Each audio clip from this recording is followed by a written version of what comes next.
Good morning. Welcome to another Sunday Bite. We are in the foothills of Virginia today, up near Wintergreen. And we're up here on a 3-day sabbatical, a meditation, if you were. We've had some really good discussions over the last 24 hours about the current state of America, how God fits into that, what we ought to do as Christians given the circumstances we live in. And we started talking a little bit about David and his life. In just general terms, I have been kind of surprised by how much some of the events of David's life parallel the events that we're experiencing today. Most people don't know a whole lot about David. They know some high points. They know that when Solomon was king of Israel, that he was David's son. They know about David and Goliath. They know all about David being a murderer and an adulterer. He's famous for his affair with Bathsheba, and he's famous for having her husband killed so that he could have Bathsheba. But beyond that, I'm not sure that David's life is understood very well. I know that I did not understand him, and I have reread Samuel over and over and over again. I've read commentaries over and over and over again, and every time I read, I find something new and worth knowing about David. David was a great, great man. If you're in that group that kind of defines David by his affair with Bathsheba and the murder of her husband, and you say, well, he was a murderer and an adulterer, that's really not getting the whole picture. If we go back to the beginning where we actually meet David, just remember that Samuel was told by God to go and find the new king of Israel.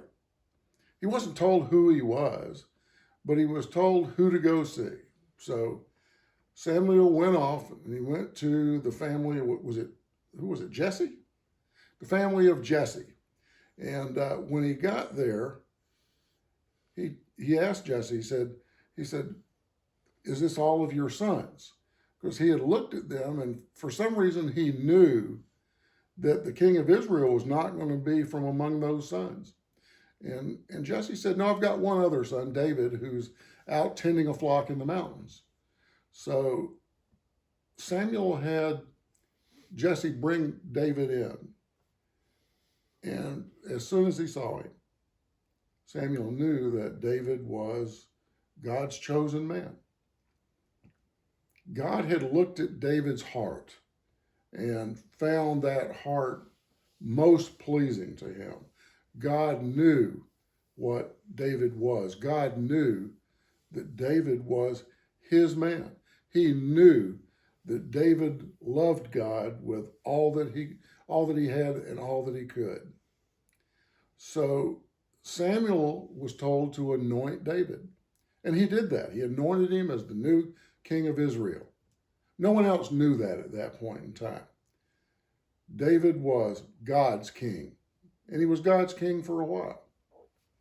After David was anointed, a lot of things happened that started to bring David to the attention of the royal family. The present king was Saul. It started to bring David to Saul's attention. Saul's entourage knew that he was a moody guy. And when he was in a bad mood, he was a bad man to be around. They also had seen that when good music was played, Saul's mood was also good. So they talked Saul into having a contest to find a musician for him that could come into the palace and be the king's musician and hopefully keep Saul in a good mood. Well, David won that competition. He was just one of many who tried out for it, But David wins. So here you got David. He's been anointed to be the next king. He's the only one that knows it other than Samuel. He goes in and he wins a contest to be in the palace. So he's brought into the palace as a musician. And along the way, he becomes really, really good friends with Saul's son, Jonathan. In fact, their friendship was probably one of the best, the closest friendships that's recorded in the Bible. David serves in the palace for a number of years as a musician. And of course, along the way, like anyone else that's, call it pulling an internship, David is learning more and more about how the palace works, probably how the threads of power are related to one another, and all the little nuances that it would take to move in a totally different circle from a shepherd boy. As time passes by, the Israelites back then were involved in this ongoing war with the Philistines. It just went on and on and on. So 3 or 4 years after David was in the palace, Saul and his sons went off for a battle with the Philistines. And the Philistines were camped on one side of a valley and Saul and his army on the other side. But the Philistines were sending out this gigantic man every day for like 40 days, challenging the Israelites to send over a man to fight the giant. The giant was Goliath. Now, we found out that Goliath stood 10 feet tall. He was a huge man. Well, David had nothing to do with that battle, but one day he was tasked to go out to the battlefield and take food to the king and his entourage. So while he was there, this giant comes out and David hears it and basically says, I can handle that. And he says, I'll go out and meet with the guy. Well, Saul tries to give him his armor and everything. David says, no, he says, all I need is my slingshot. That's what I know how to use. So they looked at him like he was nuts, but they let David go out with his slingshot, and he picked up 5 stones at the same time. And everybody thought those stones were in case he missed. Well, as we all know, David didn't miss. He hit Goliath right in the forehead and killed him. David's stature went up again. I mean, he became famous for that. Later on, as I read Samuel 1 and Samuel 2 in the Bible, one of the things I found out was that Saul, the king, was an intensely jealous and self-centered man. One of the things that Saul wanted David, the reason he wanted David to wear his armor was because if the king's armor was seen on the battlefield, Saul would be able to take credit for killing Goliath, because it would look like him out there. Well, David didn't do that, and evidently that made Saul pretty angry just to see that, and he was really ticked off when David won. Strange thing for a king to get that much help, but still be upset by it. But David's stature in the eyes of the people went up and up and up. Well, as Saul grew more and more jealous, he decided to kill David. He had to get rid of him. He couldn't have that competition in his own palace. So one night, I guess David hit a few bad notes while he was playing. David and Saul actually threw a javelin at him, tried to kill him just for that. David kind of saw it coming for some reason, so he managed to duck out of the way. But it happened again a few weeks later. And David had to run from the palace. And in this particular incident, he ran and he ran and he ran. And he finally came to a place where a number of the king's priests were preparing to serve what they called the shewbread. It was the holy bread that was going to be offered to the Lord, and it was only for the Lord's use. Well, David told the priest that he was on a mission for the king, that it was a mission of dire haste, that the men were hungry and they had to have something to eat. But as the king's representative, it was important enough that they be fed, that they be allowed to eat the shewbread, which was a blasphemy to God. David lied about the importance of them being fed, but he talked the priests into serving them, and they did. Well, residing with the priest was a rat, a spy of the king's that very quickly let Saul know what was going on. Fairly quickly, Saul went to those priests and he asked him, he said, I understand that you serve the shewbread to David. Why would you do that? And the priest answered honestly. He said, he came in, he said he was on a mission from you. It was dire haste, and that it was of importance enough that we should break our covenant with God and feed he and his men. So we did that. It was what we thought you wanted. Saul had all those priests killed because of David's lie. So we go through David's life, and there's a lot of good things going on, but there's a lot of bad things that happen too. One of the things that, as these events go on, and there are many of them on both sides, one of the things that jumped out at me was that David was God's man. He was God's man in his heart, and he was God's man in appearance. But take the word God's out of it. David was a man, and David was a sinner, just like any other man. There's nothing that David could do to stop being a sinner. There's nothing you or I can do to stop being a sinner. All we can do is open our hearts to God and do everything that we can to honor and obey him. But no matter how hard we try, no matter what we do, we are going to fail. We are going to sin. David was no different. David, all through his life, had a way of making absolutely wonderful decisions, and he had a way of screwing up. It's kind of funny that at one point, and this is before David ever became king, long before that wonderful career started, David was still trying to escape Saul. And Saul actually caught him at one point. In fact, he actually caught him twice. Once Saul was sleeping in a cave where David was hiding, and David actually snuck up, spared Saul's life, but cut his tunic off around the hem. One of the Bible commentaries said that Twiggy did not invent the first miniskirt. That David invented that, and Saul wore it. Saul was humiliated. But at the same time, he heard David yelling, and David was honoring Saul as a king. Because Saul, the man, was not what David honored. David honored the position of king. It's kind of strange to me that I read that with the turmoil that we have going on in our country right now.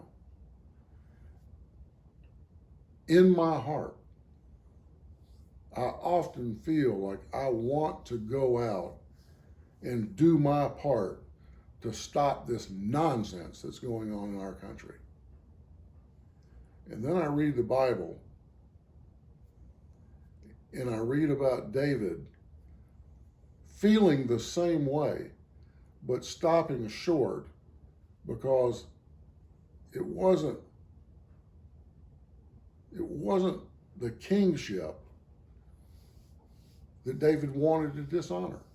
It was Saul. But the two were one and the same in that Saul was filling that position. David spared Saul. At another time, David heard that Saul and his men were camped in a trench out in this huge field. Well, David talked one of his men into sneaking up on Saul to see how close they could get. And they got right up to Saul, and they found him sleeping there, and he had his his javelin stuck in the ground near his head. He was sleeping beneath the shadow of that javelin, and he had his water bottle by the bottom of the javelin. David's aide wanted to kill Saul right then and there. I can take care of this, and it'll be over. He won't be chasing you anymore, David. And David said no. He said, let's take his javelin and take his water and get away from here. So they did. And David got up higher on a hill above where they were camped. He started yelling for Saul. And Saul actually said, is that David's voice I recognize? And David says yes. And he said, I have spared you again. I have spared the king. And he stood there with Saul's javelin in the ground beside him, holding his water bottle. Again, David honored the position of the king, no matter how he felt about Saul. When I read of those two incidents, I'm not sure that I was able to change my heart, but I am becoming a little slower to believe that I actively need to go out and do things against our president and our leadership.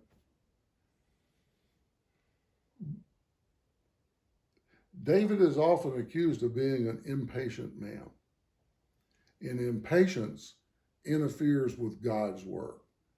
If we go out and do what we want, we're not giving God time to do what he wants.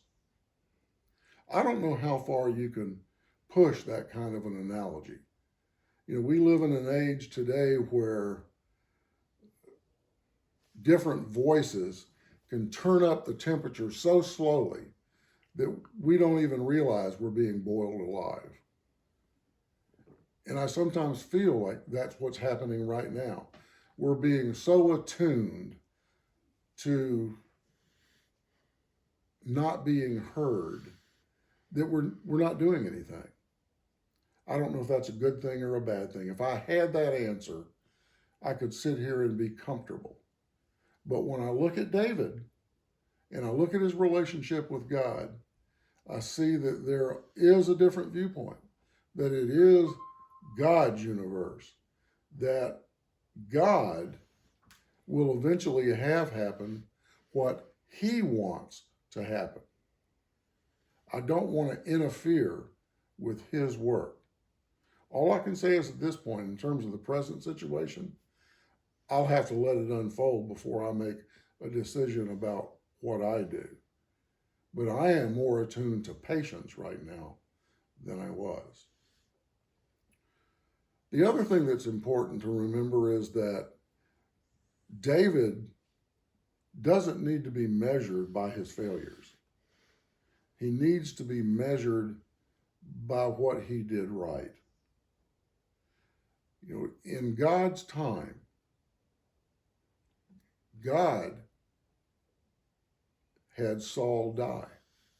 The same time that Saul died, David's best friend Jonathan died beside him. Sometimes there's a price to pay for God doing his work. David was thoroughly wounded by the death of Jonathan. Jonathan had been everything to David. But the relationship didn't end there. Jonathan had a son. He had a son that was a cripple.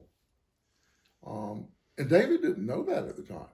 I don't know how two of the closest friends there are could have had a son among them and the other not know. But that happened.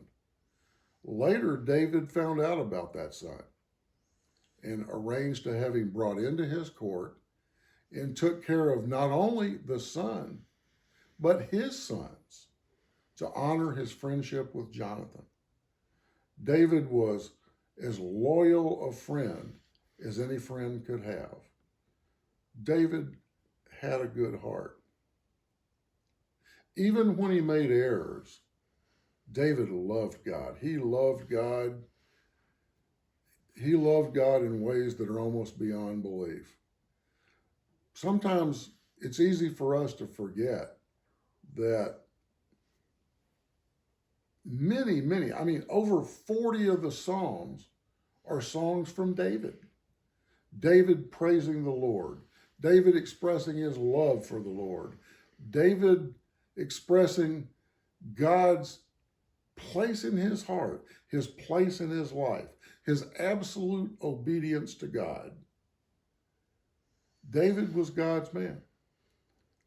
But David continued to make mistakes all the time. We all do. I mean, one of David's triumphs during his entire career was bringing the Ark of the Covenant from where the Philistines had left it when they captured it like 70 years before. He brought the Ark to Jerusalem, where he had built a sanctuary for God. But David didn't follow God's instructions for moving the Ark and was sorely punished by God for that. He didn't obey God. He was a man. He kept screwing up, but he loved God the entire time. God did not like David's marriages, and there were a bunch of them. I mean, there's one point, and I can't remember which verse it was in, where they're talking about David's children. And they named 6 in a row, and every one of them from a different wife. I never knew that. I don't know how I missed that. But David had more than 6 wives during his lifetime. I mean, you know, even if you go to his adultery, he married Bathsheba later. So David was always having affairs with his concubines. He was married to multiple women. God didn't like that. And a lot of those marriages didn't work out because God didn't like it. Did he stop it? No. I mean, we have this thing called free will. God gives us reign to make mistakes. You know, one of the interesting things that I came across was a passage by J. Vernon McGee, and he was talking about what happens when you reject God. David never rejected God. David always loved God. But think about what you run into in your church, or if you've run into in maybe earlier churches you attended. We always have a way of seeing or finding or hearing about Christians who turn their backs on God for whatever bitterness creeps into the relationship, or whatever the politics of the church are that cause someone to turn away. But people turn away. And it's interesting that in the Bible, it specifically comes out and says that probably the greatest crime that you're going to commit is to turn your back on Jesus Christ. People do it all the time. McGee is quite blunt about it. I mean, he says, you might not like it, you might not want to hear it, you might not believe it, but if you turn your back on Jesus Christ, you're going straight to hell. And if that bothers you, you need to move out of God's universe and find one of your own, because God created this one and God's rules dictate how it works. That's about as blunt as you can get on a relationship with God. David never turned his back.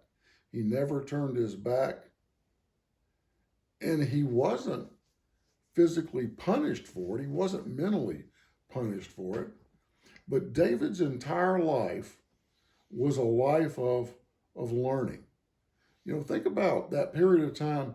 And David was on the run from Saul for over 6 years, hiding in caves, always looking over his back. But those 6 years turned David from basically a meek shepherd of sheep to a man. Think about what was going on during the years that he was in that palace, and he was learning how the high circles of government moved. He was being trained by God and Saul to be able to succeed in a palace. after Saul died and David was given kingship over one of the tribes of Israel. I can't remember which one. But David spent another 6.5 years, learning how to be a king. David learned tact during that period of time.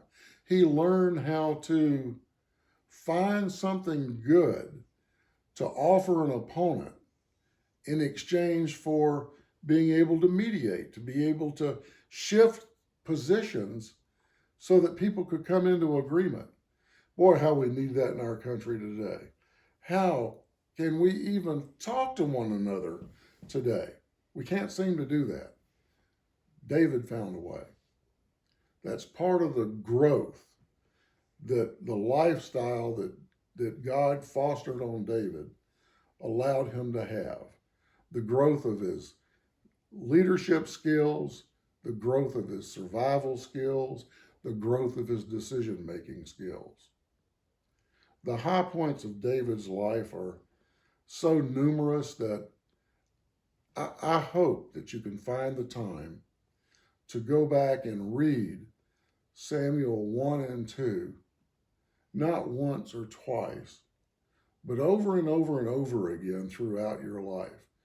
David is like a huge book that every time you read him, a different piece comes out. There's a different lesson to be learned. There's a different reason for loving God. And I hope that you can find the time to do that. Parts of Samuel 2 in particular they're dry beyond belief. But I mean, shoot, even in the dry parts, we find out the family descendants are precedents of Jesus Christ, who his father was, who his grandfather was, who his mother was, who Joseph's parents were. So those two books are well worth spending more time on than you might believe you need to spend. Let me close out with a prayer. Dear Lord, I thank you for allowing me to study for this lesson today. I don't pretend to fully understand it myself. It's taken me in so many different directions that I'm still not sure of how David's life affects me today. Samuel 1 and 2 have forced me to ask myself questions I never thought I'd take the time to ask. They've caused me to reassess how I feel about events in our country today. They've also given me a chance to assess how I feel about how both sides of the current division are thinking and what they're planning. The Bible is really important reading right now, and these two books in particular are worth taking the time to get into. Please bless all of us in our country. Please bless the people around the world who are victims of whatever this is that's going on now. Help protect us and guide us. Give us the wisdom to be able to move forward and find a way to move forward in harmony. I pray these things in the blessed name of your Son, Jesus Christ.